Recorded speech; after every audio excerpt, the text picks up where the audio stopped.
Саламатсыз ба? Бүгін 15 қарашада ұбт-дан тапсырған сұрақтар бойынша есептер шығарамыз. Бұл оқушылардың маған жіберген есептері. Бірінші есеп. Котангенс x түбірасы 3-тен үлкен немесе тең.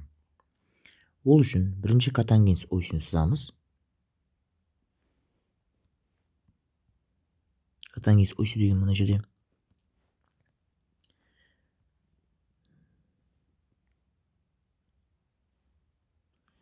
Содан кейін котангенс болған үшін бұл жерде котангенстің жоқ нүктелерін сразу көрсетеміз. Мына нүктелерде котангенс тіпті жоқ.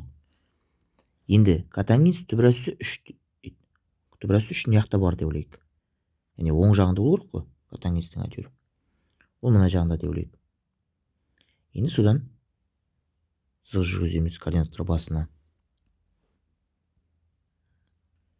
Мына жақта бола қойсын котангенс. Түбірасы 3-іміз. Енді біздің теңсізіміз қатаң емес. Одан мына нүктелер бізде боялады. Енді есімізге түсірейік. Котангенс x қай кезде түбірасы 3 болады? Яғни біз арк котангенс түбірасы 3-ті есептейміз. Ол бізде пи бөлінген 6. Яғни 30 градус. Мына жерде 30 градус. Мына жерде 30 градус. Біз горизонталь оське қатысты жазамыз градустан. Енді аркотангенстің өзі қай ширектерде анықталатын еді? Ол бізде бірінші және екінші ширекте анықталатын еді. Сондықтан біз бірінші ширектегі градусты жазамыз. Ол пи бөлінген 6. Міне, біздің теңсіздігіміз дайын болды уже. Енді есепті шығарамыз. Қандай? Бұл дайындық болды оның алдындағысы. Оқиық. Котангенс x түбірасы 3-тен үлкен немесе тең. Яғни үлкен болғасын, ол мына нүктеде түбірасы 3 болса, үлкен болса оң жаққа қарай бағытталады. Ал бірлік шеңберде ол былай боялады. Енді қарайық, мына нүкте бізде. Осы нүктемен пи бөлінген 6-ға дейін екен. Сол нүктені табайық. Ол 0 градус. Бұл есебіміз шықты. Жазайық. 0 кіші x-тен кіші немесе тең пи бөлінген 6 плюс пика. 0 деп пиканы жазуымыз кетпіз. 0 плюс пика. Мына жердегі неге x, себебі бізде котангенстің аргументі x болып тұр.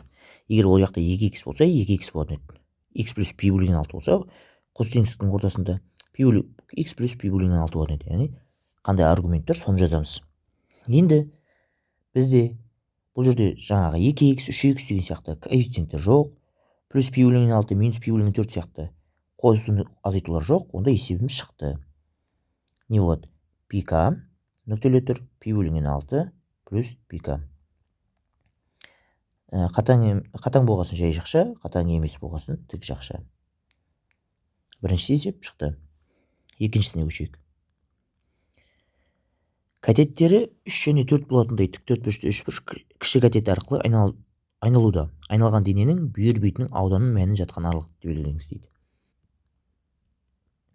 Мына жерде катеттер деген үшін бұл бізде тікбұрышты үшбұрыш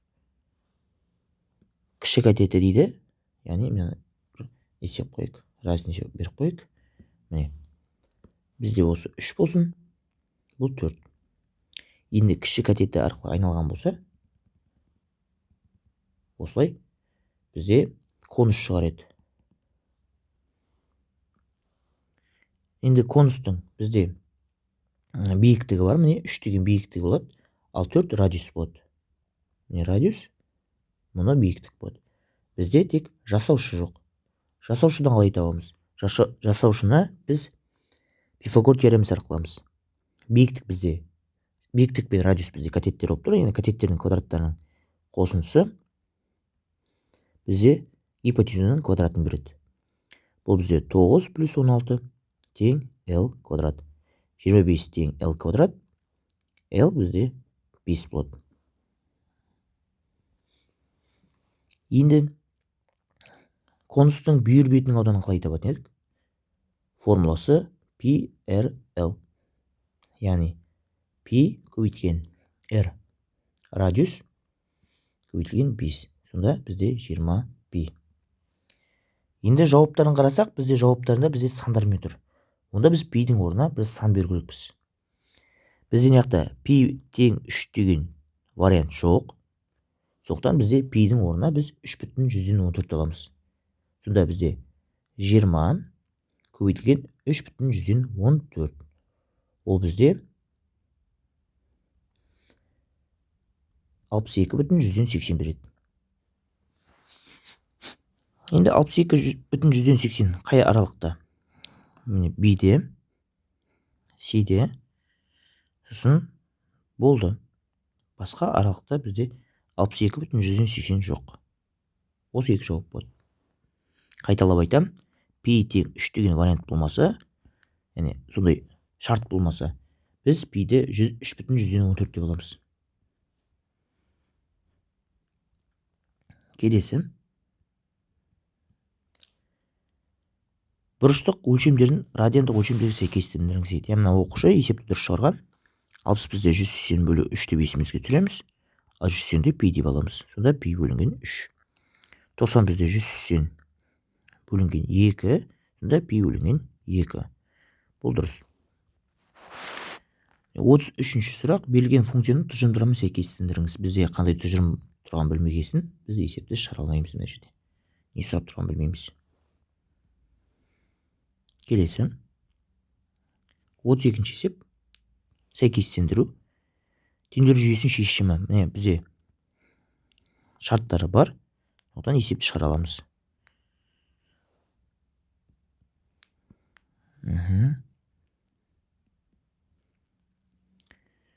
Есеп берілісінде x минус y тең 4. 4x минус 6y тең 10. Бұны қосу әдісімен шығарайық. Біздер x-терді жойық. Ол үшін жоғарғы теңдеуді біз минус 4-ке көйту керекпіз. Сонда бізде минус 4x плюс 4y тең 16. Мына жерде 4x минус 6y астыңғы теңсіздікке теспейміз. Енді мақсатымызға жеттік. X-тің алдында коэффициенттер тең, бірақ таңбалары әртүрлі. Сонда біз мәндер тең, таңбалары әртүрлі. Қосайық. Сонда минус 4x плюс 4x қоссақ 0. 4y-ден минус 6y азайтсақ бізде минус 2y болады. 16-ға 10 қоссақ, 16 емес, минус 16. Минус 16-ға 10 қоссақ, минус 6. Y сонда 3. Y 3 болатын болса, орнына қойық, үстіңгі теңдеу қойық. X азайту Y тең 4. X азайту 3 тең 4. X сонда 7. Енді A деген бізде не дейді?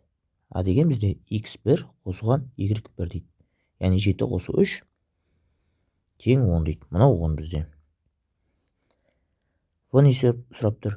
6Y1 минус X1 дейді. Яғни 6 көйтілген 3 азайту 7. 18-ден 7 азайтсақ 11 шығады. Келесі есеп.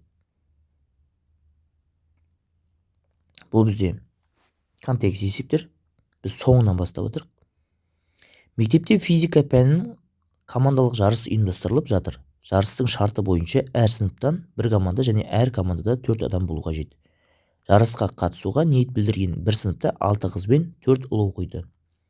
Осы сыныптың командасын құратын үстелде 5 орындық бар екен. Команда мүшелері үстелде басына қанша тәсілмен отыра алады. Яғни бұл бізде контекстің соңғы есебі болғасын, мына жақта команданы уже құрып тастаған. Командада 5 адам бар, сол 5 адам қанша тәсілмен орындыққа орналаса алады дейді. Яғни бұл жерде біз алмастыруды қолданамыз. Алмастырудың формуласы n факториал, яғни бізде 5 адам 5 факториал. 5 факториал дегеніміз 1 көбейтілген 2 көбейтілген 3 көбейтілген 4 көбейтілген 5. Күте тұрыңыз. 4 адам ғой бізде. Күте тұрыңыз. Бізде командада 4 адам ғой, 5 емес. Күте тұрыңыз. Онда біз орналастыруды қолданамыз. m факториал, n факториал. m минус n факториал. Осы қолданамыз. Себебі бізде орындықта саны көп адам санынан. Сонда бізде 5 орындықтан 4 орындық таңдау керекпіз. Біздің неміз үшін, команда мүшелері үшін. Сонда 5 факториал, 5 азайту 4 факториал. 5 факториал бөлінген 1 факториал. 5 факториалда біз 1 көбейтілген 2 көбейтілген 3 көбейтілген 4 көбейтілген 5 бөлінген 1. Яғни 120 болады. Жаңа оның алдындағы 5 факториалда дәл сол мән шығатын еді, бірақ бұл жерде жауап бірдей оғымен шешу жолы әртүрлі болады. Келесі есеп. Бұл сыныпта команда құрылды. Осы команданың капитанын қанша тәсілмен таңдауға болады? Яғни бізде 4 адам бар. А, В, С, Д. Уже команда құрылды бізде. Соның ішінен неше жолмен капитан таңдауға болады? Бірінші жол А капитан болуы мүмкін. Екінші жол В капитан. Үшінші жол С. Төртінші Д болуы мүмкін капитан. Сондықтан бізде 4 қана жол бар. Жауап 4. 28-ші есеп. Осы сынып ішінен команда қанша тәсілмен құруға болады дейді. Бізде деген 10 адам бар. 10 адамның ішіне 4 адам таңдау керекпіз. Яғни ол бізде терумен шығады. Неге? Себебі бізде А, В, С, Д деген 4 адам таңдасақ, сосын В, А, С, Д деп таңдасақ та, оның мүшелері бірдей болғасын, ол бірдей результат болады. Яғни бізде реттілік маңызды емес. Реттілік маңызды емес болса, терумен шығарамыз. Терудің формуласын жазайық бірінші. Ол біздің орналастырудың формуласы сияқты. Бірақ бізде тағы n факториалға бөлеміз. Сонда бізде 14 болсын. 10-ның факториалы бөлінген 4 факториал. 10-нан 4 азайтатын болсақ, 6 факториал. 10 факториалды біз 6 факториал көбейтілген 7, көбейтілген 8, көбейтілген 9, көбейтілген 10 деп көрсете аламыз. Яғни 10 факториалдың өзі бізде 1-ден 10-ға дейін сандардың көбейтіндісі ғой. А мынау бізде 6 факториал. 6 факториал болғасын, соның орнына 6 факториал деп жаза аламыз. Енді 6 факториалды жаза берейік. Ал 4 факториалдың өзі 1 көбейтілген 2, 1-ден 4-ге дейін сандардың көбейтіндісі. Енді 6 факториал мен 6 факториал қысқарды. 4 пен 2-ның көбейтіндісі бізде 8 еді, сондықтан ол 8 факториалмен қысқарады. 8-бен қысқарады. Бізде 9 бен 3 қысқарады да, мына жерде 3 қалады. Сонда бізде 7-ні 3-ке көбейтеміз. 21, 21-ді 10-ға көбейтеміз. 210.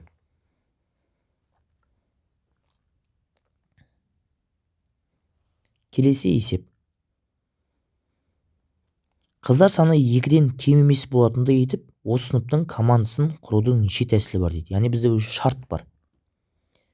2-ден кем болмау керек. Сонда бізде бірінші вариант 2 қыз, 2 ұл, 2 ұл, немесе 3 қыз, 1 ұл, немесе 4 қыз, 0 ұл. Осында 3 вариант бар. Сол 3 вариантты да тексеріп көреміз. Бірінші, 6 қыздан 2 қыз таңдаймыз, және 4 ұлдан 2 ұл таңдаймыз. 6 факториал бөлінген 2 факториал, 6-дан 2 азайтсақ 4 факториал. Көбейтеміз 4 факториал, 2 факториал, 4-тен 2 азайтамыз 2 факториал. 6 факториалды біз 4 факториал көбейтілген 5, көбейтілген 6 деп көрсете аламыз. Ал 2 факториалымыз 1 көбейтілген 2. Көбейту 4 факториалда 2 факториал, көбейтілген 3, көбейтілген 4 дейміз. Сонда 2 факториал, көбейтілген 1, көбейтілген 2. Енді мына 2-ге қысқарады. Сосын 6-ны 2-ге бөлсек, бізде 3 шығады. Сонда мына жерде 15 шығып тұр.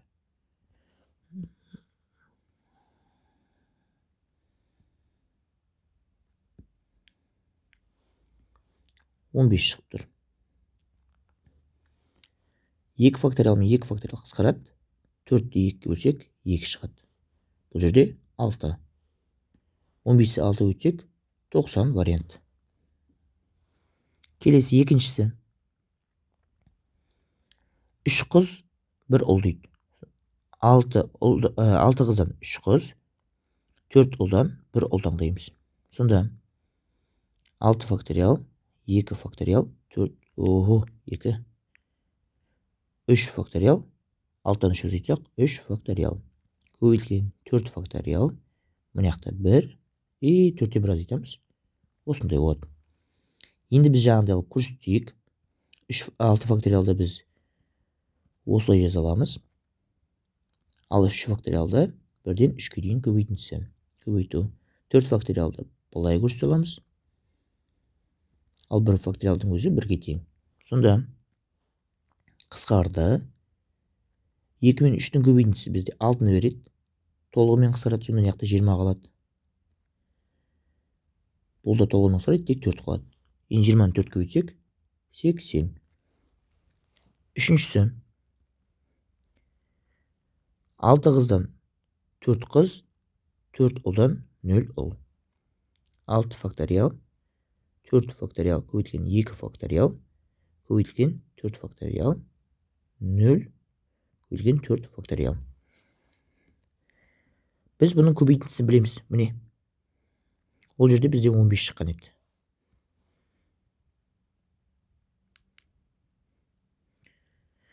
Ал мына жерде 4 факториал мен 4 факториал толығымен қысқарады. 0 факториалдың өзі 1-ге тең. Сонда 1-ді 1-ге бөлеміз, бұл жақта 1 шығады. Сонда бұл жерде 15. Енді үшеуін қосайық. Бізде сонда толық варианттар саны шығады. 90-ға 80 қосамыз. 170. 170-ке 15 қосамыз. 185. Міне, жауап В. Келесі. Функциясына графигіне x 0 тең 4 нүктесін жүргізілген жанаманың теңдеуі. Жанаманың теңдеуінің формуласын есімізге түсірейік. Ол бізде былай көрсетіледі. Енді мына есепті шығарып көрейік. Бірінші функцияны дәл осылай көшіреміз. X квадрат минус 4x плюс 10. Сосын 10x-тің орнына 4-ті қоямыз. X нөліміз міне 4. Сонда бізде 4-тің квадраты минус 4 көбейтілген 4 плюс 10. 16 минус 16 плюс 10. Сонда 16-на 16 алсақ 0, 0-де 10-ға қойсақ 10. Келесі туындысын табамыз функцияның. Ол 2x азайту 4 болады. Енді сұяққа x-тің орнына 4 қоятын болсақ, жауабымыз 8 азайту 4 болады. Енді жанаманың теңдеуін үстіңгі формуламен құрастыра қойық. Бізде не болады? Бірінші бұл бізде коэффициент 4, x азайту x нөліміз 4, қосу бұл 10. Жақшаны ашамыз. 4x азайту 16, қосу 10. Сонда 4x минус 6. А жауап. Келесі есеп. Теңдеуді шешіңіз. X квадрат бөлінген x минус 5 тең болады 7x минус 10 бөлінген x минус 5. Есепті қалай бірінші берілген жазып алайын.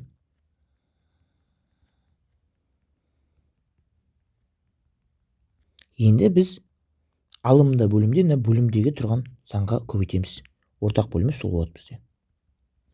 Сосын x минус 5 тең емес 0-ге деген шарты қойық. Себебі ол 0-ге тең болатын болса, бөлімі 0 болып кетеді, санды 0-ге бөле алмай қалар едік. Дұрыс емес бұл деген функциямыз. Көбейтеміз. Сонда x квадрат қалады.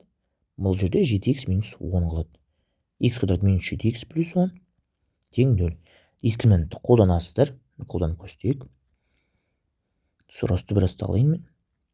Минус 4 көбейтілген 1 көбейтілген 10. Яғни 49 минус 40 тең 9 ол 3.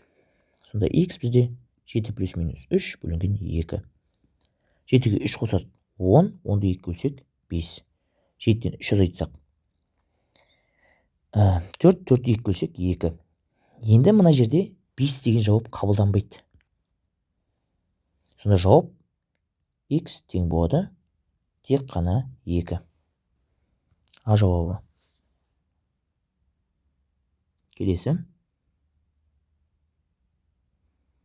Бұл бізде көрсеткіштік теңдеу. көрсеткіш теңдеуде біз негіздерін теңестіріп алу керекпіз.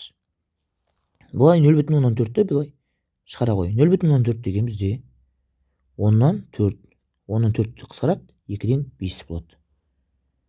2,2-ден 1 дегеніміз біз бөлімін алдында бүтін санға көбейтеміз.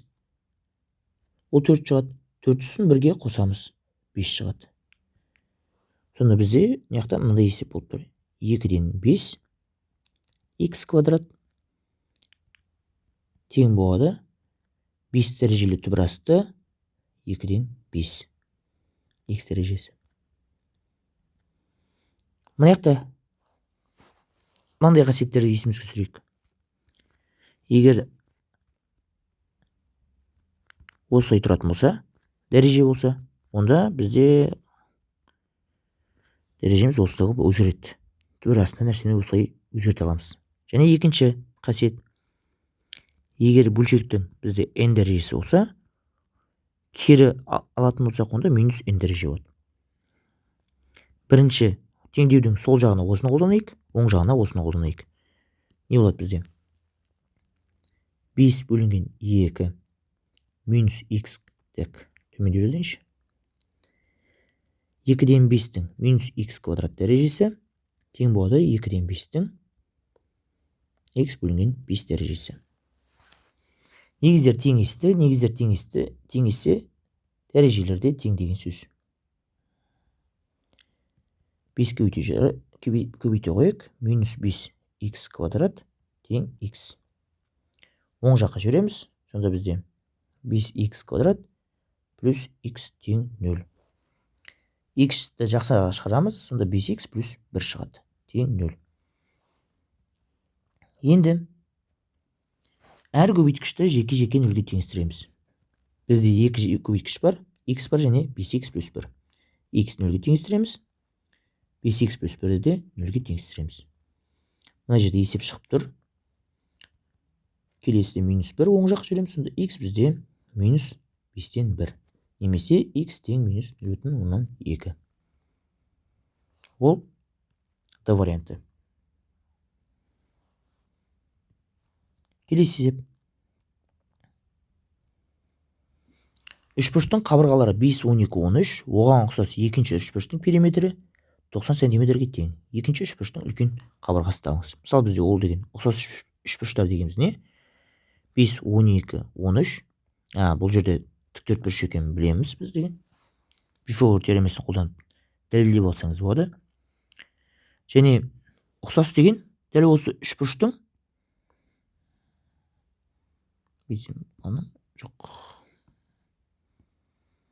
дәл осы үшбұрыштың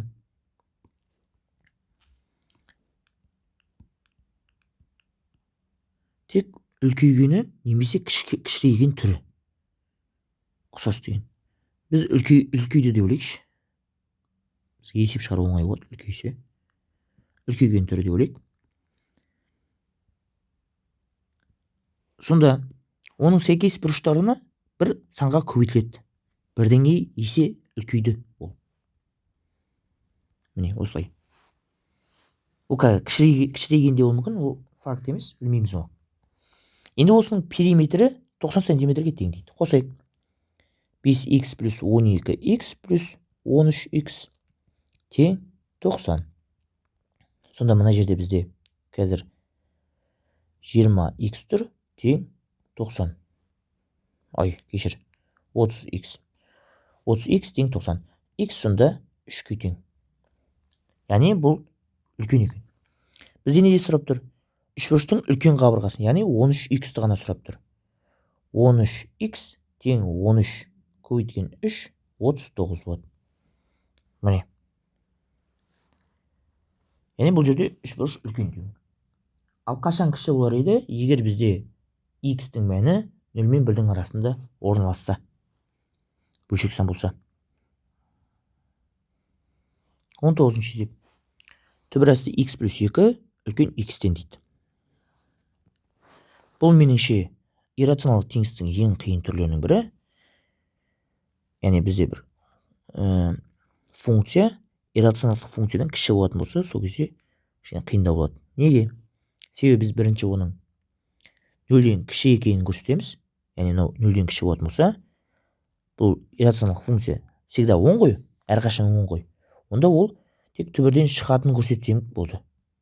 Түбірден шықса, мына теріс x-тен ол үлкен болып кетеді. Бұл бірінші жағдай. Ал егер x ол оң сан немесе 0 болса, біз жаңа ұмытпаймыз түбірден шығу керек екендігін. Және оның екі жақтан квадраттаймыз. Квадраттайтын болсақ, сол жағында иррационалдықтан құтылады, яғни квадрат түбірден шығады, ал оң жағында x квадрат болады. Бұл екінші жағдай.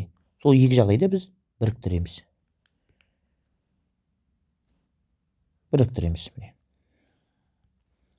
Осы нәрсені біз қаптал алып қойын мына жерге. Енді бірінші мына осы теңдіктер жүйесін шығарайық. X кіші 0-ден x плюс 2 үлкен емес тең 0-ден дегенде. Сонда бізде x кіші 0-ден x үлкен емес тең минус 2-ден болады. Осыны мен бір қиылыстыру керекпін. Қиылыстырайын. Не жерге сияды?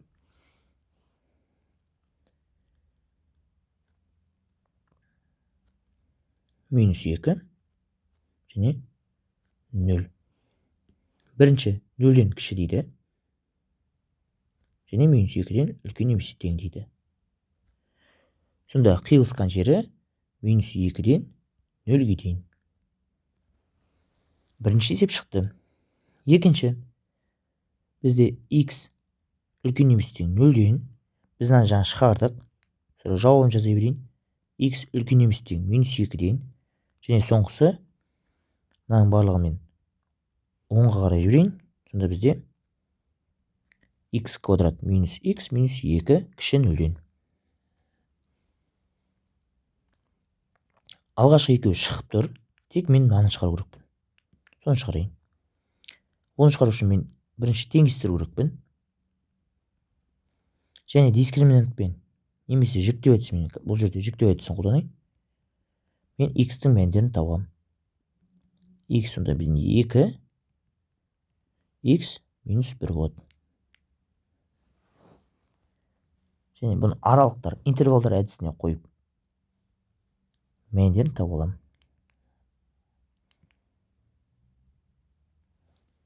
Бұл жерде бізде қатаң теңсіздік, іштері боя алмайды. Сосын бізде лайфхак бар. X ең үлкен айнымалысы бар. Ең үлкен дәрежесі бар айнымалының алдында таңбасына қараймыз. Соны біз плюс, минус, плюс деп жалғастырамыз. Яғни ең үлкен дәрежесі бар айнымалының таңбасы плюс қой, сондықтан біз оң жақтан бастағанда плюстен бастаймыз. Немесе екінші вариант, біз x квадрат минус x минус 2 деген функцияға бұл екі саннан басқа кез келген сан қоямыз. Мысалы 0 деген сан қойсақ, бізде минус 2 шығады. 0 деген мына жерден орналасқан. Сонда минус 2 ол минус шыққасын сояқтан сол аралық бізде минус болады. Бұл шығардық есепті. Бізде не дейді? 0-ден кіші дейді. 0-ден кіші бізге теріс аралық керек. Міне. Енді осы үшеуін қиылыстырамыз. Қиылыстырайық. Бізде үшеу. Ең кішісі бізде минус 2. Содан кейін минус 1, 0 және 2. 0-ден үлкен немесе тең дейді. Минус 2-ден үлкен немесе тең. Сосын минус 1 мен 2-нің арасы. Бізде қатаң еді. Минус 1 мен 2-нің арасы. Сонда қиылысқан жеріміз бізде 0-ден 2-ге дейін. Соны үстіндегі аралықпен біз біріктіру керекпіз. Яғни бізде минус 2, 0 және 2. Бірінші минус 2-ден 0-ге дейін дейді. Минус 2-ден 0-ге дейін. Екіншісі 0-ден 2-ге дейін дейді. Біріктірген кезде минус 2-ден 2-ге дейін шығады. Егер араңызда түсінбей жатқан адамдар болатын болса, қиылса да жүйе болған кезде бізде қиылсады. Қиылсу дегеніміз екі аралықты да сол жауап болу керек. Мысалы, мына жерде бізде 3 аралық бар мына жақта. Минус шексіздіктен, міне, минус шексіздіктен минус 2-ге дейін, минус 2-ден 0-ге дейін, 0-ден плюс шексіздікке дейін деген. Енді мына аралық бізде үстіндегі де болғанымен астыңғы теңсіздікте жоқ. Мына аралық астыңғы теңсіздікте болғанымен үстіңгі теңсіздікте жоқ. Ал минус 2-ден 0-ге дейін екеуінде де бар, сондықтан ол жауап болады. Дәл солай мынаны қарастырсақ, минус шексіздіктен минус 2-ге дейін ешқайсысында да жоқ. Минус 2-ден 1-ге дейін тек ортаңғысында бар, қабылданбайды. Минус 1-ден 0-ге дейін үстіңгісінде жоқ, қабылданбайды. 0-ден 2-ге дейін үшінде де бар, сондықтан ол жауап болады. Бұл бізде егер қиылысатын болса, яғни жүйеде. Ал егер біріктіреміз, мына соңында бізде жиынтық міне біріктіру еді. Біріктіргенде ол не болмаса, хотя біреуінде болса жауап болады. Мына аралық минус шексізден минус 2-ге дейін екеуінде де жоқ, қабылданбайды. Минус 2-ден 0-ге дейін үстіңгісінде бар болса қабылданады. Яғни кем дегенде біреуінде болу керек. 0-ден 2-ге дейін астыңғысында бар, ол да қабылданады. Ал 2-ден плюс шексіздікке дейін жоқ. Сосын тағы бір қызық жағдай, 0 деген үстіңгі теңсіздікте жоқ, бірақ астыңғысында бар. Сондықтан 0 деген нүктеде қабылданып кетеді да, бізде ортада тоқтамаймыз. Минус 2-ден 2-ге дейін деп тоқтаусыз жүріп кетеміз. Сол аралықты таптық. Келесі арифметикалық прогрессияда 10-ші мүшесін 12-ші мүшесіне қоссақ 120 шығады. Прогрессияның 11-ші мүшесін табыңыз дейді. Бұл бізде арифметикалық орта. Бұл мына формуламен шығады. AN тең болады AN минус 1 плюс AN плюс 1 бөлінген 2. Яғни бізде мынандай AN минус 1, AN плюс 1 деп 3 кездейсоқ қатар тұрған мүшесі алынса. Яғни бізде қазір ортасындағы AN ұстап тұр как раз. Арифметикалық ортаны сұрап тұр. Онда не жақта A11 тең болады A10 плюс A12 бөлінген 2 деп көрсетеміз. Сонда 120-ны 2-ге бөлсек 60 шығады. Жауап 60. Келесі теңдіктер жүйесін шығарыңыз. Бұл сан беріліп тұр екен. Сан беріліп тұрғасын біз екі жағында квадраттай саламыз. Есеп шығарған кезде. Біріншісін шығарайық. 8x минус 4 үлкен 6-тан квадраттаймыз. Мына жақ кішкене. Мына жақ қарай жүрейін. Квадраттаймыз. Бізде не шығады? 8x минус 4 үлкен 36-тан деп. Және бұл жерден 8 минус x4 үлкен еместен 0-ден деп екі жағына қарастырамыз. Яғни біз бұл жерде бұл анықталу облысы. Енді логикаға салайық. Бізде 8x минус 4-ті толымен алайық та, ол 0-ден үлкен немесе тең дейді, және 36-тан үлкен немесе тең дейді. Үлкен дейді, қатаң үлкен дейді. Енді біз 36-тан үлкен екен дәлелдесек, ол 0-ден де үлкен болып шыға келеді ғой. Сондықтан біз анықталу облысын жеке шығармаймыз, тек осын шығарайық. 8x минус 4 үлкен 36-тан дегенде. 8x үлкен 40-тан, x үлкен 5-тен. Бірінші жауап шықты. Екіншісі. Түбірасты x квадрат минус 5x плюс 8 үлкен 0-ден. Дәрежелейміз. X квадрат минус 5x плюс 8 үлкен 0-ден. Сосын анықталу облысы бар бізде.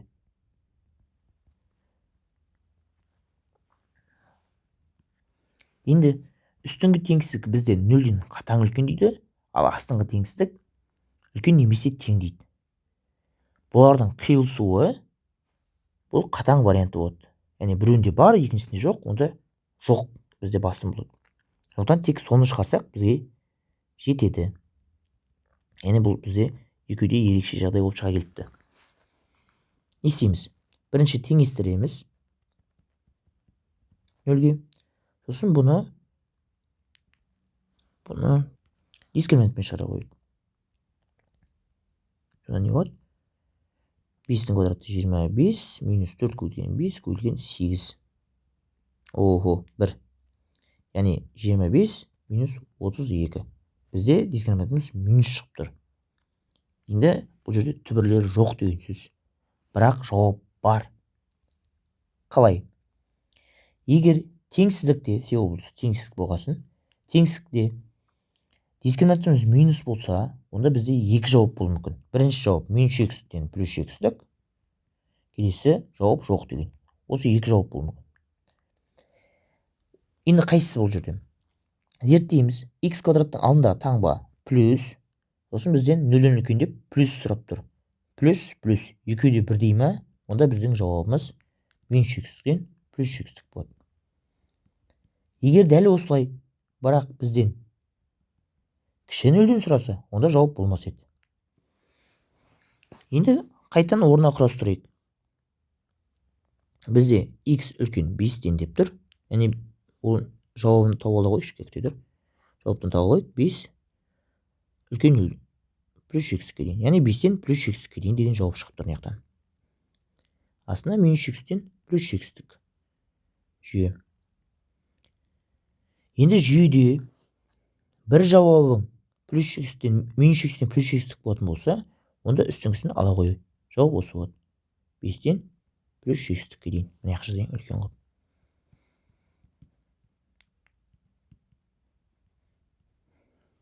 Жауап міне, дұрыс. Енді бұны қиылыстырып көрсететін болсақ, 5-тен плюс шексіздікке дейін міне, ал минус шексіздіктен плюс шексіздік деген міне. Қиылысқан жері 5-тен плюс шексіздік бола келеді қайтадан. Мынаны жаттың. Егер жүйеде бір жауабың минус шексіздіктен плюс шексіздік болса, онда дұрыс жауабың екіншісі болады. Теңдеуді шешіңіз. Бірінші не істейміз? Бірінші нөлдерін табамыз. 2x плюс 2 тең 0, 2x тең минус 2, x тең минус 1. Екінші модуль жақшамыз минус 5 тең 0, x тең 5. Енді кесте құрастырамыз.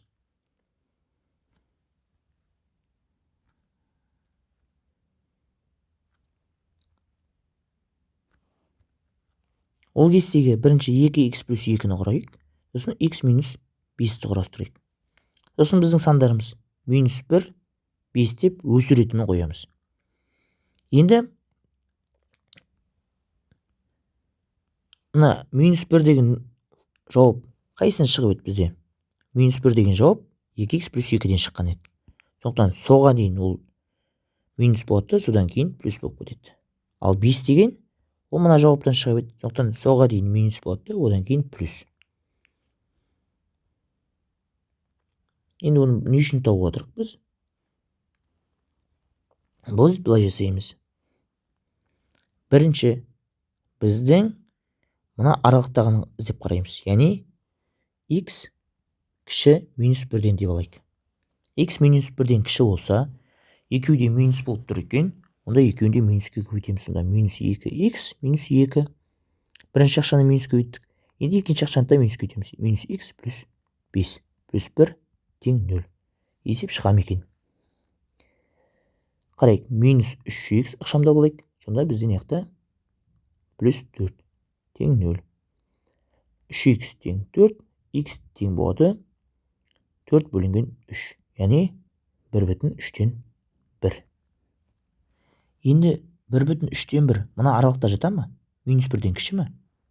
Жоқ. Сондықтан бұл жауап қабылданбайды. Екінші, біз мына аралықты аламыз. Минус 1 мен 5-тің арасындағы. Минус 1-ден үлкен емес тең, және 5-тен кіші немесе тең дейік. Байқаймыз, мен мына жерде қатаң емес таңбасын қойдым. Неге? Себебі бірінші қатаң қылып алып едім. А егер мен аны қатаң емес қылсам, бұл қатаң болар еді. Яғни ережесі сондай. Мынандай интервалдар әдісімен шығарудың ережесі сондай. Так, не істейміз? Бізде бірінші функциямыз плюс болып тұр, сондықтан сол күйінде қалады ол. 2х плюс 2 күйінде. Ал екіншісіміз минус болып тұр міне. Сондықтан оны минуске көбейтеміз. Минус х плюс 5 плюс 1 тең 0. Ықшамдайық. Х плюс 8 тең 0. Х сонда минус 8 екен. Минус 8 деген мына аралықта жоқ қой тіпті. Мына аралықта емес қой. Сондықтан бұда жауап жоқ. Соңғысы. Енді біз бұл жерде қатаң емес қолданғандықтан, соңғысында біз қатаң қыламыз. Екеуі де плюс болады, міне, мына аралық. Сонда 2х плюс 2 плюс х минус 5 плюс 1 тең 0. 2х-ге х қосамыз 3х, сосын мына минус 2 тең 0. 3х сонда 2-ге тең, х тең 2 бөлінген 3. Бұл да мына аралыққа жатпайды. Бұл жауапта қабылданбайды. Сонда 3 жақты да қарастырдық. Үшеуінде де жауап жоқ. Сонда жауап тіпті жоқ екен. Келесі есепті қарайық. Интеграл. Вариант істемей қалып отыр ғой. Интеграл. Не істейміз? Бұл кестелік интеграл. Косинус квадрат х dx бізде тангенс х береді. Бірақ бізде анықталмаған емес, бұл жерде анықталған интеграл. Бізде пи бар, бұяқта пи бөлінген 3 бар. Сонда х-тің орнына біз бірінші пиді қоямыз, сосын пи бөлінген 3-ті қоямыз деген сөз. Не болады? Бірінші пиді қойсақ тангенс пи, азайтамыз тангенс пи бөлінген 3. Тангенс пи дегеніміз тангенс 180 ол 0-ге тең. Ал тангенс пи бөлінген 3 ол тангенс 60, ол түбірасты 3. Сонда бізде минус түбірасты 3 шығып тұр. Жауап міне. Келесі. Абысты параллелограмм. ВХ кесіндісінің ұзындығын тап дейді. Мына қазір жүндеп болайын. Міне.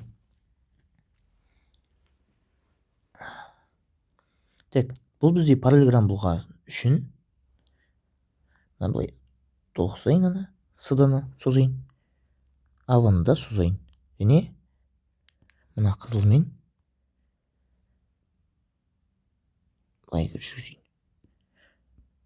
Бұл не үшін істеп жатыр? АВ мен сыды бізде параллель, ал В-да оның қимасы, қиюшысы. Сонда бізде мына немен бұрышпен мына бұрыш тең болады. Бұлар бізге ішкі айқыш бұрыштар болады. Сонда бұл да бізде 90 градус.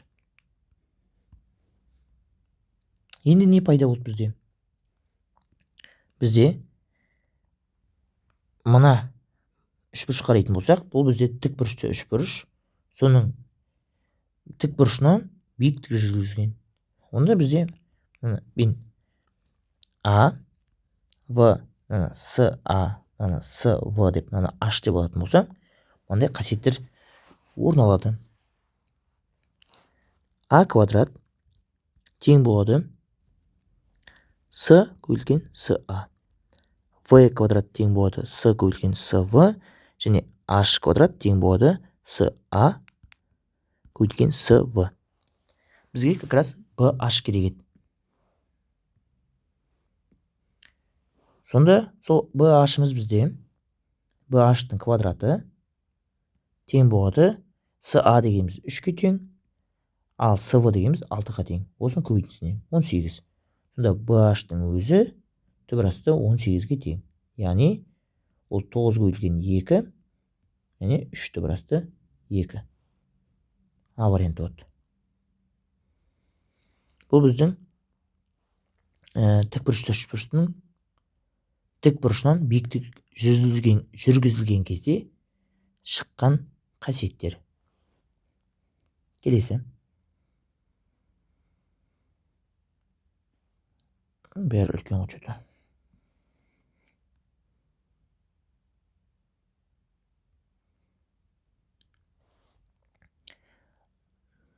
Оныншы есеп. А мен В пункттерінен бір уақытта бір-бірінен қарай екі автокөлік жолға шықты. Бір-біріне қарама-қарсы шықты.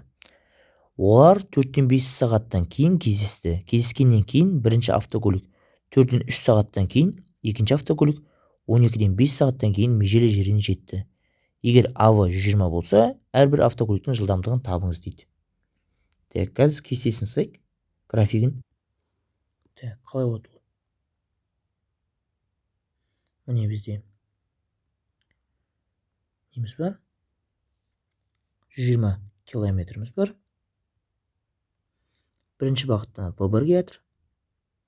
Екіншіден В2 келе жатыр. Сосын олар бір нүктеде кездесті. Енді В1 X жол жүрген болсын, В2 Y жол жүрген болсын. Біздің формуламыз Т тең болады S бөлінген В. Осы формула қолданамыз. Сонда X бөлінген V1 және Y бөлінген V2 бізде 5 бөлінген 4-ке тең болады. Яғни 1,125-ке. Сонда X тең болады 1,125 V1, Y тең болады 1,125 V2. Енді қызықтарайық. Кездескеннен кейін бірінші автокөлік Y жолды 3-4 сағатта өтеді. Сонда Y жолды бірінші автокөлігіміз 3 бөлінген 4 сағатта өтеді. Яғни 0,175 сағатта. Яғни Y-іміз бізде 0,175 V1 болады. Мынау екеуі де Y-ге тең ғой. Онда олар өзара тең болады. Яғни 0,175 V1 тең болады 1,125 V2. Екеуін де 100-ге көбейтеміз. Сонда бізде 75 V1 тең болады 1,125 көбей 125 V2. Енді 25-ке бөлеміз. Сонда мына жақта 3 V1, мына жақта 5 V2 болады. 5-ке бөлсек 0,16 V1 V2-ге тең болады. Яғни V2 0,16 V1-ге тең болады. Осы жерде біз кішісін үлкенге бөлсек 0,16 шығатын болса, тауып алсақ болады қайсысы екен. Себебі бізде мына жақта көрсетіп тұр. Яғни V2-ні V1-ге бөлсек, бізде 0,16 шығайын тұр. Солай тапсақ болады. Ал біз олай тапаймыз, біз жалғастырып көрейік. Бізде айтып тұр, олар кездесті дейді. 4-5 сағаттан кейін кездесті. Кездесу бізде қалай еді формуласы? Формуласы бізде Т тең болады S бөлінген V1 қосылған V2 еді. Осыны қолданайық. Сонда бізде 120 V1 плюс V2 тең 4-5. V2-нің орнына 0,6 V1-ді қоямыз. Сонда 120 0,6 бірінші V1 плюс 0,6 V1 тең 4-5. Мына екеуін қосатын болсақ, бізде 1,16 V1 болады. Сосын пропорциямен көбейте қойып былай. Пропорциямен. Сонда бізде 480 тең болады. Мына жақта 1,16-ны 5-ке өтетін болсақ, 8 V1 болады. Сонда V1 бізде 480-ді 8-ге бөлеміз, 60 шығады. Ал V2 бізде сол 60-ды 0,16 көбейтсек. Яғни бізде V2-міз 0,16 V1 еді ғой. 0,16-ны көбейтеміз 60-ға. 36 шығады. Сонда жауап А екен. Есеп шықты. Бұл бізде кездесу формуласы. Келесі. Қазір периметрі 48 сантиметр, ал сүйріп ұшы 30 градус болатын ромбының ауданын табыңыз. Яғни бізде ромб бар.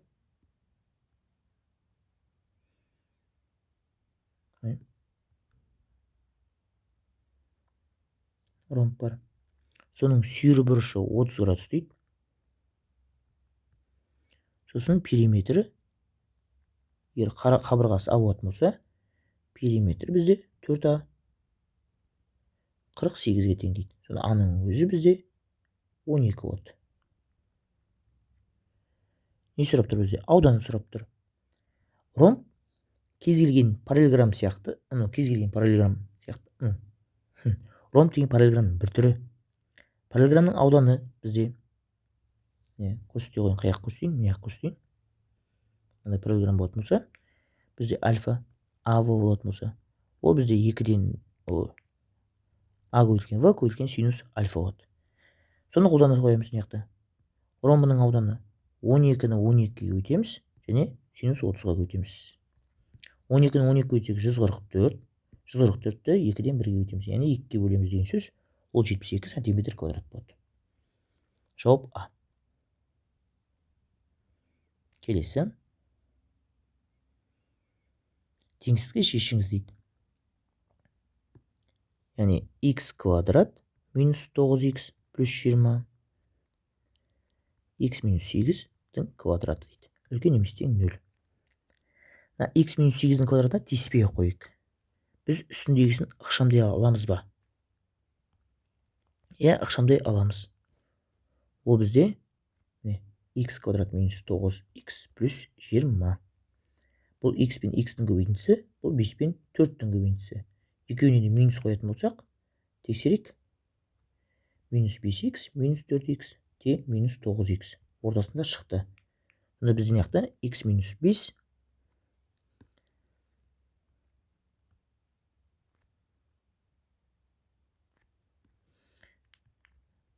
x минус 5, x минус 4, x минус 8-дің квадраты деп шыға қояды. Енді істейміз. Алымын 0-ге теңестіреміз. Бөлімін 0-ге тең емес дейміз. Сонда біздің яқта x минус 5 тең 0, x тең 5, x минус 4 тең 0, x тең 4. Бұл жерде x минус 8 тең емес 0-ге, x тең емес 8-ге 2 рет дейміз. Себебі бұл жерде квадрат болып тұр. Енді былай істейік. 4, 5, 8. Бұл жерде қатаң емес, сондықтан бізде 5 пен 4 іші боялады. Ал 8 тең емес болғасын боялмайды. Және 2 рет деген ұмытып баратырық. 2 рет болғасын бұға тағы бір таяқша қойық. Енді x-тің орнына біз келген бір сан қойық. Мынаған қарап отырып, бір сан қойық. Мысалы, ол жерде жоқ 0 деген сан қойық. 0 деген сан қоятын болсақ, бірінші ақшамыз минус болады, екінші ақшамызда минус болады, үшінші ақшамыз минус, бірақ квадратпен плюс болып кетеді. Көбейтегенде минус көйтсек, плюс, соны 0 деген жерде бізде плюс екен. Плюс, келесісі минус, одан кейінгі плюс, одан кейінде плюс болады. Себебі мына жақта 2 таяқша тұр. Таңбалар өзгермейді. Бізде қашан 0-ден үлкен дейді, яғни плюс аралық сұрап тұр бізден. Плюс аралығымыз бізде міне. Сонда жауап x минус шексіздіктен 4-ке дейін тік жақша, және тік жақша 5-тен 8-ге дейін, және 8-ден плюс шексіздікке дейін. 8-дің өзі жауап бола алмай қалып отыр мына жерде. Сондықтан жауап С дұрыс. Келесі. Өрнектің мәнін табыңыздар дейді. Арк косинус пи бөлінген 3. Арк косинус пи бөлінген 3. Осы шарик бірінші. Ол бізде арк косинус 2-ден 1 болады. Ал арк косинус 2-ден 1 пи бөлінген 3-тің өзіне тең. Келесі. Арк синус минус 2-ден 1. Қасиеті бойынша минус алдына шығады. Ал ненің синус 2-ден 1 ол пи бөлінген 6-нікі. Сонда біздің яқта пи бөлінген 3 минус пи бөлінген 6 тұр. Яғни 60-тан 30 азайтасыз. 30-ның өзі шығады. Яғни А жауабы болады. Немесе ортақ бөлім келтіру болады. 2-ден береміз, 1-ден береміз. Сонда бізде 2 пи минус пи бөлінген 6. Пи бөлінген 6 болады. 5-ші сұрақ.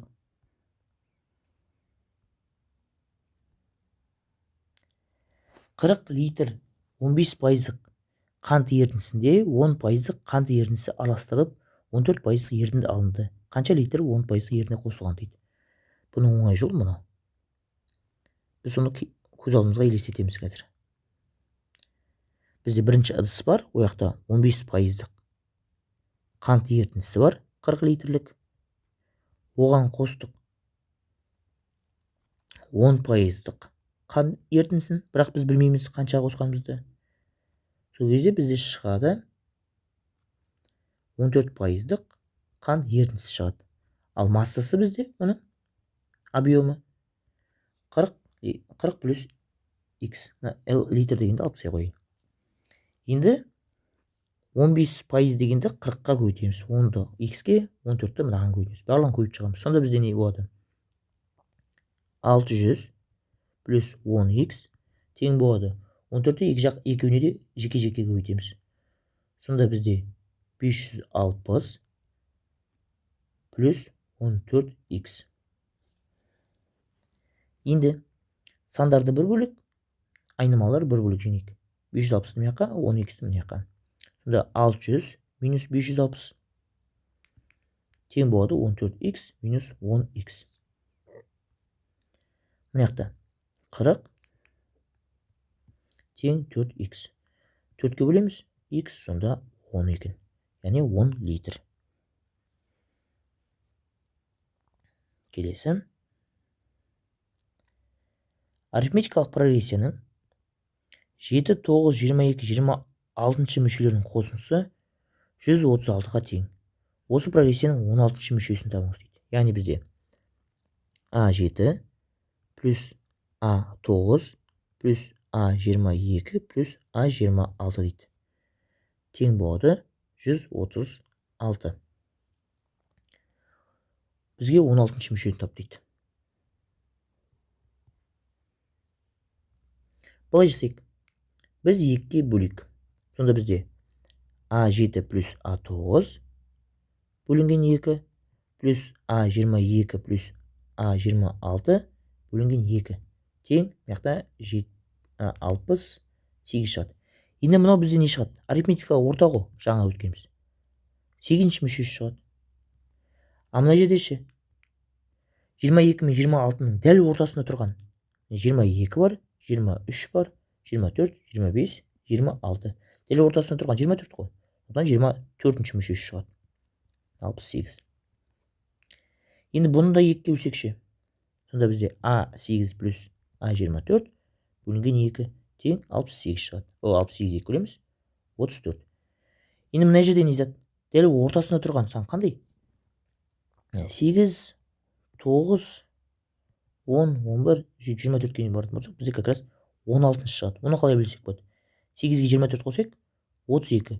32-ні 2 бөлсек 16 шығады. Яғни 16-шы мүшеміз шығады бізде. 34. Жаңағы арифметикалық ортамен шығып отыр бәрі. Мына жерде 24-ті де солай қарасаңыз болады. 22-ге 26 қосатын болсақ 48, 48-ге 2 бөлсек 24. Яғни жазбай қарап отырмыз. Так, мына не дейді? Екінші сұрақ.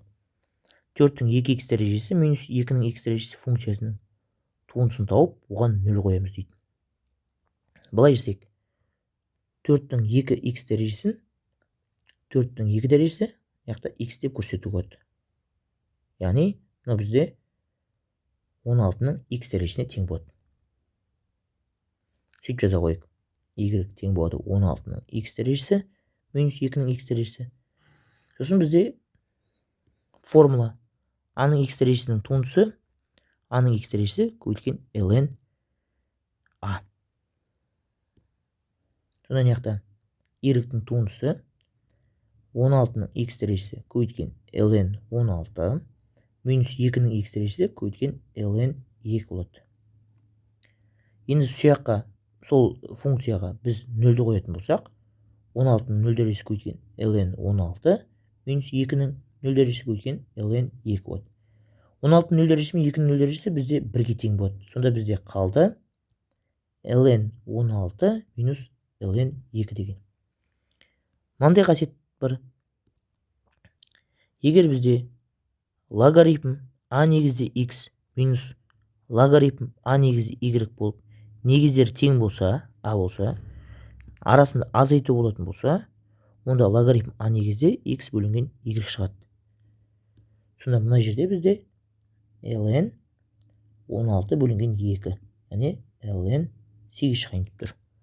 Жауап Д. Келесі есеп. Шексіз периодты 10 бөлшекті жай бөлшекке айналдырыңыз дейді. Мынау деген. Мынаның ең оңай жол калькулятормен таба қою. Яғни былай. Ой, ладно. Варианттарды жеке-жеке бөліп қарасақ болады. 69-ды бөлеміз 100-ге. 0,160-қа бөлеміз. 160-қа бөлеміз. Бізде период шығып тұрған жоқ. Онда 56-ны бөлеміз 165-ке. Период шығып тұр, бірақ бізде 39 қайталанып тұр бізде.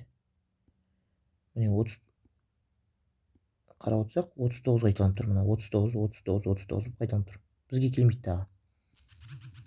58-ді бөлеміз 165-ке.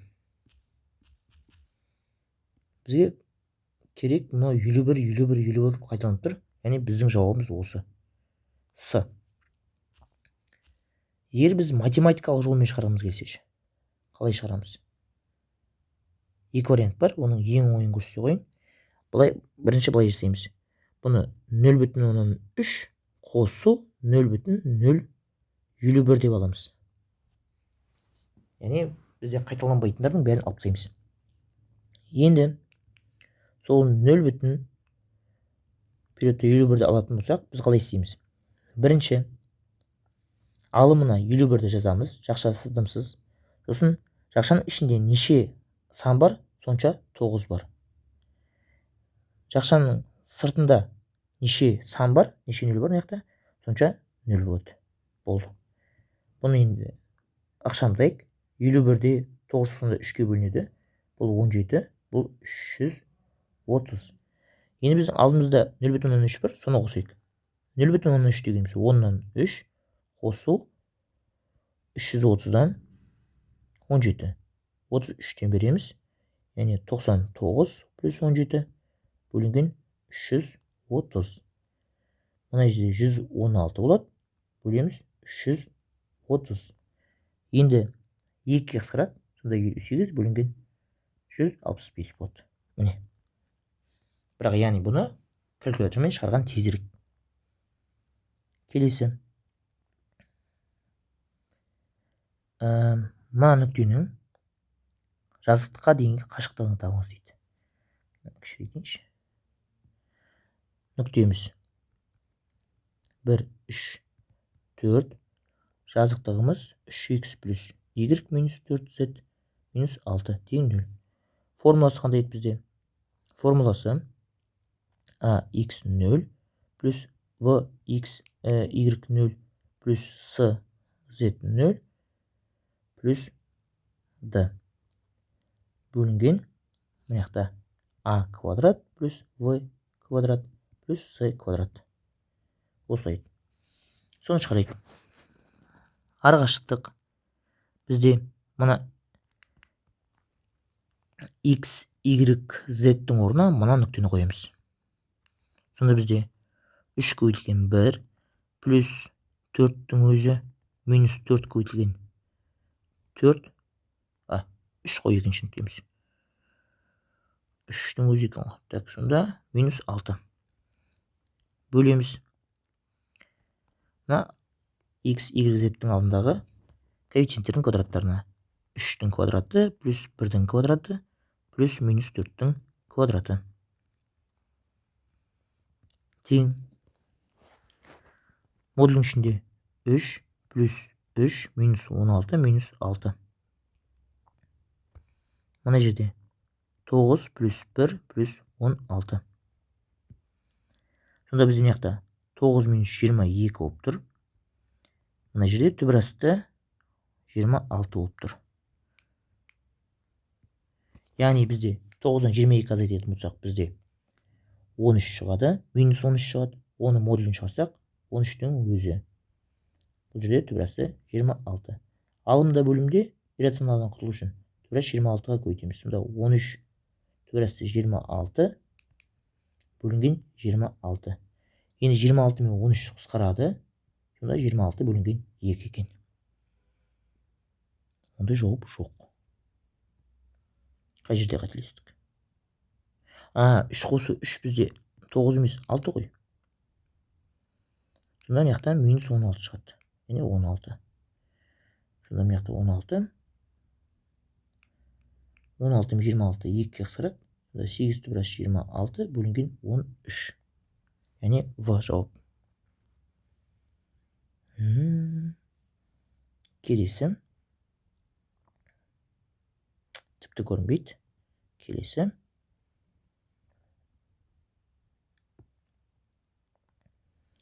Бірінші және төртінші мүшесінің қосындысы 56, ал көбейтіндісі екінші мүшесі мен үшінші мүшесінің 108-ге тең болса, онда өспейлі деп не үшін айтады бізде қазір?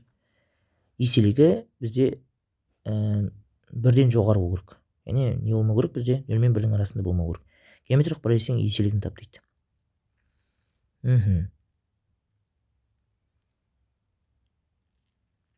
Так, қарайық. Қандай формулалар білу керекпіз бірінші? Vn тең болады V1 көйілген Q-дің n-1 дәрежесі. Осы формула жеткілікті болу керек бізге. Қарайық. V1 плюс V4 тең 56. 56-ны әдемі қылып жазып қойын. 56. Не істеуге болады? Мына V4-ті төртінші мүшесін. Бірінші мүшесін еселіктің кубына көбейткенмен тең болады. Мына формула қолданып отырық. Не істейміз? V1-ді жақшаның сыртына шығарсақ, 1 плюс Q куб тең 56 болады. Сонда бізде 1 плюс Q куб 56 бөлінген V1 болады. Сонда Q кубтың мәні шығады мынаяқтан. 56 бөлінген V1 минус 1. Екінші бізде өрнек не болады? V2 көбейтілген V3 тең 108. Екінші мүшеміз бізде бірінші мүшеге еселікті көбейткеннен шығады, ал үшінші мүшеміз бірінші мүшеге еселіктің квадратын көбейтсек шығады. 108. Сонда мына жерде бізде V1-дің квадраты көбейтілген еселіктің кубы 108. Біз білеміз ғой еселік не затқа тең екен. Соны орнына қояйық. V1-дің квадраты жақшаның ішінде 56 бөлінген V1 минус 1 тең 108. Жақшаны ашатын болсақ бізде 56 V1 минус V1-дің квадраты тең 108 шығады. Енді V1 деп жазып қайта жазғым келіп тұрған жоқ. V1-дің орнына мен К деген мән қойық та, осыны дискриминантымен шығара қойық. Біздің зат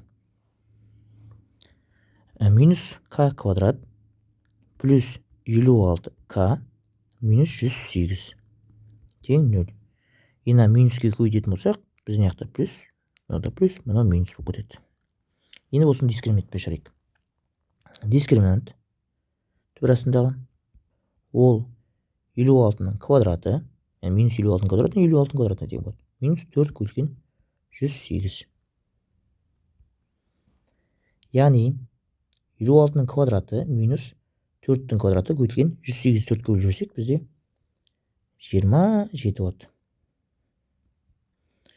Енді мынаның құрамында да 4-тің квадраты бар. Яғни мен бұны былай көрсетсем болады. 4-ке бөлсек, 14-тің квадраты көбейтілген 4-тің квадраты. Сол 4-тің квадраты жақшаның сыртынан шығарып жібереміз де, түбірден де шығарып жібереміз. Сонда 4 яқта 14-тің квадраты минус 27 қалады. Енді осыны есептеуге уже оңай бізге. 4 яқта 196 минус 27. Сонда бізде не шығады? 4 түбірасты 169. 169 бізде 13-тің квадраты, яғни 13-ке көтейік. Сонда бізде 52 болады. Енді V1 неге тең сонда? Біз әлі V1 шығарып отырық. Ол бізде 56 плюс минус 52 бөлінген 2. 56-ға 52 қосатын болсақ, бізде 108 шығады. 108-ді 2-ге бөлсек, 54. 56-тан 52-ні азайтсақ, бізде 4 шығады. 4-ді 2 бөлсек, 2. Енді мына нәрсеге саламыз. Q-дің өзі 3 дәрежелі түбірасты деп сұрау істей берейік. 3 дәрежелі түбірасты 56 бөлінген 2 минус 1. Біріншісін қойық. Сонда біз не яқта 3 дәрежелі 56-ны 2-ге бөлетін болсақ, бізде 28 минус 1. Яғни 3 дәрежелі түбірасты 27. Ол 3-ке тең. Ал егер біз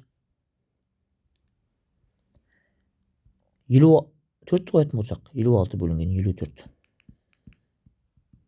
минус 1. Бізде не болады? 3 дәрежелі ортақ бөлім білдіреміз. 56 минус 54 бөлінген 54. Сонда бізде не яқта 2 бөлінген 54, ол 27-тен 1, яғни 3-тен 1 шығады. Ал 3-тен 1 бізде өспелі емес. Біз айттым жаңа, 0 мен 1-дің арасында болатын болса, ол кемімейлі болады. Ал 1-ден жоғары болатын болса, ол өспелі. Сондықтан біз мынаны таңдаймыз. Ол міне. С варианты. Келесі. Так, жауаптарын кішірейтейінші. Міне қойын. Бізде қазір шеңбердің теңдеуі тұр. X квадрат плюс Y квадрат тең 16 деген. Енді бізде екеуден тұр. Міне, x квадрат плюс y квадрат үлкені 16-тан деген. Сосын x квадрат плюс y квадрат үлкені 16-тан деп. Екеу тұр. Біреу қатаң емес.